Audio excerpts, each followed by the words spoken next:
It started with silence.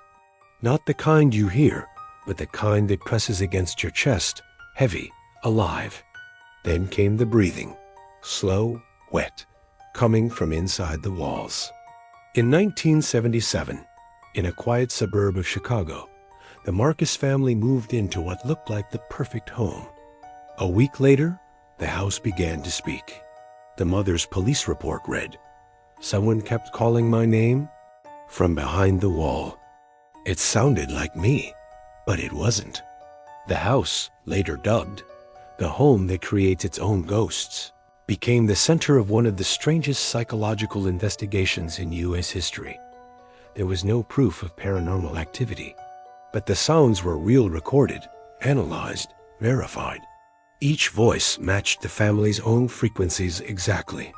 Every whisper, every moan, every scream was theirs. It wasn't the house that was haunted. It was them. By the third week, the family's therapist uncovered a terrifying pattern. Each person carried deep, buried trauma. The father had lost his brother in a fire. The mother had attempted suicide years before. The daughter was diagnosed with identity disorder. And the house? Built directly over the ruins of a psychiatric hospital, shut down in the 1950s. During one session, the therapist asked the daughter, "Who are you talking to every night?" She smiled faintly and whispered, "It's me, but from the inside." That same night, the police recorder picked up a new voice. "You brought us here. We never came." Days later, the father disappeared.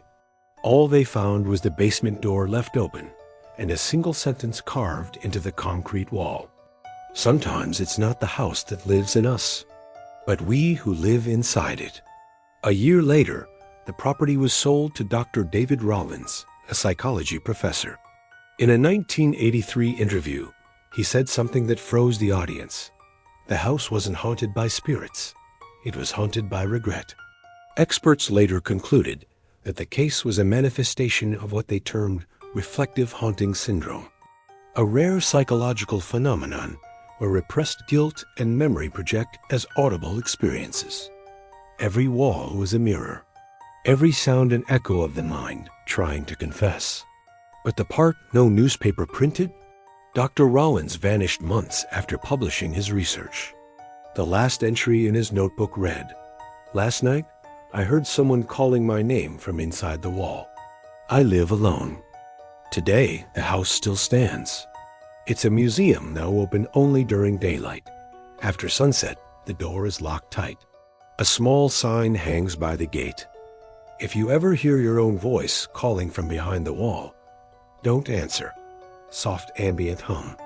The sound of slow breathing returns. The narrator speaks in a whisper. Sometimes, the real horror isn't what haunts the house, but what haunts us.